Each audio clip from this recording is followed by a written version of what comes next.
up, trucking YouTubes? Last night couldn't make it to shoot a video. Just forgot about it. Was kind of late driving home, listening to YouTubes. But a lot of stuff happening.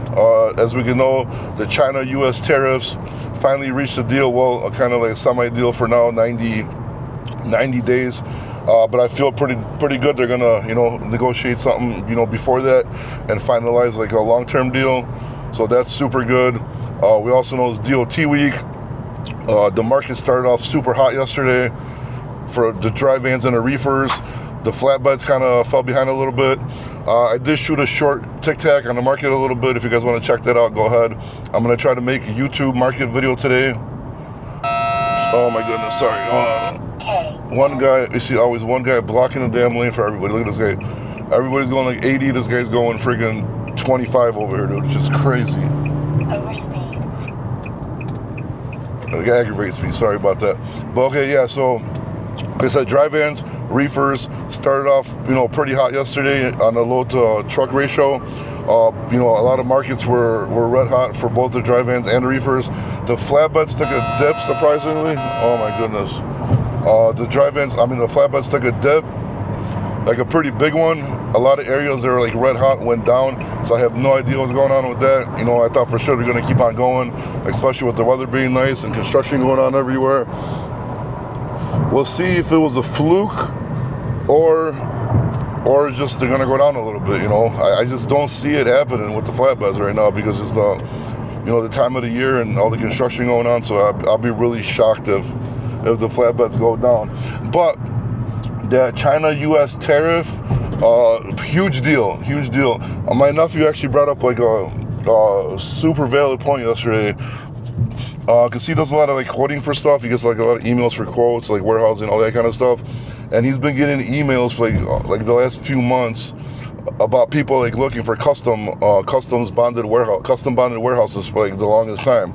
So what happens is, if you have a custom bonded warehouse, you could ship something internationally, you could put it into that warehouse, and you're not going to charge the tariffs until you pick it up from that warehouse. So that was a huge demand with DOT week, right? That's out right now, so my alarm keeps going off, my radar, so hopefully it doesn't keep going off the whole time. But anyways, back to the custom bonded warehouses. So when you ship that stuff internationally, you put it in a custom bonded warehouse, and until you pick it up, you're not responsible to pay the tariffs until you pick that up. So, like, from what he's saying and from a little bit of research, it looks like there's a bunch of freight in the customs warehouses that actually made it here, that on the ships that didn't get turned back, and people just waiting to grab that stuff until the tariffs were settled. So the tariffs were reached. I don't have the numbers in front of me right now, but I believe that the U.S. went down from 145% tariffs on a lot of stuff to, I think it was 30% tariffs, and 20% of it was for the fentanyl crisis thing he put on there a while ago. He didn't take that off. And then the tariffs for America to China went down to 10%. I know like some metals, I think it was like aluminum, steel, and something else, those tariffs didn't change. And then I think they're reaching a deal with the pharmaceuticals or something like that too as well. So I had the details at work. I don't have them with me right now, so just do a little bit of research if you want to find out exactly what it is. But that's kind of the gist of it a little bit. So hopefully this helps us out. It starts pushing freight out. That with the mixture of DOT week, a lot of people don't want to drive or are scared to drive. I hope, this week is super good, which already looks like it's going to be. And then hopefully it continues next week. Hopefully this is not just a DOT week occurrence, and then next week we're back to trash freight again. So, like I said, we can only hope right now. Like it seems to me like a perfect storm is brewing of a good market coming up. Not sure how many of you guys have crypto or like any kind of stocks or anything. I mean, I have not much, but a little bit in each. And right now, both are going crazy. So like my Vanguard account, that's going back up finally, because it was like almost like at a break even for me, which is the first time ever. Because ever since I got it, now I just put in like $75 a week for the last couple of years, just to get something in there. And like I said, it's not much. I wish I had a lot more. I wish I started doing it a lot more. But Vanguard index funds, so you kind of like buy like markets. and now it's finally back up. It was almost like at zero, but now it's finally back up to like in a profit mode. So that hopefully continues to keep going and compounding for me. And crypto's going crazy. So XRP I think hit over 250 already yesterday. Bitcoin I really don't care about. I don't trust it for some reason, but that's going crazy. So I don't know. For me, I hope XRP, Cardano, and Crowcoin are the main ones that I have. So hopefully those skyrocket. Because I remember like Crowcoin was like almost at $1 at a point, man. I was like, oh my god, I should have sold back then, but whatever. Now he's stuck holding on for the last 4 or 5 years, but whatever. I guess I'll just keep holding until it goes good, and hopefully XRP does what that's supposed to do. Because nobody said it's going to get this far. It already hit like $3 before, and everybody's like, oh no, it's it's a bad. Again, this is not financial advice. I'm just telling you what I'm doing.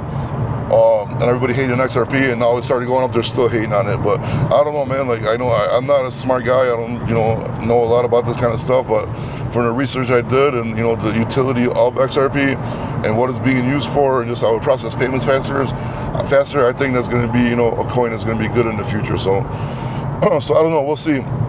But besides that, yeah, hopefully everybody makes a lot of money this week. Hopefully it continues next week.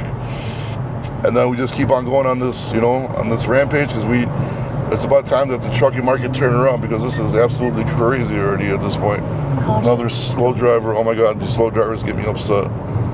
How are you gonna get an express lane and drive 50, 60 miles per hour? Like, if you're not doing at least 85, if there's no traffic, and if you're not at least doing 85 in the expressway, like seriously, you need to move and just stop being a dick. Because what I mean, like if there's like traffic and like you're bumper to bumper, everybody's going like the same speed limit, then yeah, obviously you can't go faster. But if you have an open highway like this and you're going slow as shit in the express lane, I don't care if you're a car or truck, like dude, you need to beat it, man.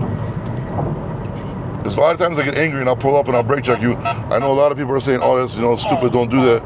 Well, like people need to learn a lesson, man, because you got like 100 car lanes in front of you, and you're blocking the express lane, and somebody say can't get around you because there's trucks or cars to the side. Like, why are you doing that? Just get over and go slow if you want to go slow, and stop blocking the damn express lane. That's a whole. I can make like an hour rant video about that, but whatever. It is what it is. So yeah. So that's the news. That's the market. This is on my way into work. So we'll see what happens today. I'll try to make a YouTube video about the. Oh my goodness, DOT week for real, dude. This radar doesn't stop. But yeah, I'll try to make a YouTube video a little later with the market update for you guys. So hey, for all the 10, 20, 30 people that watch these videos, if you make it to the end, appreciate it. If you're not subscribed and you watch to the end, make sure to subscribe. Thanks.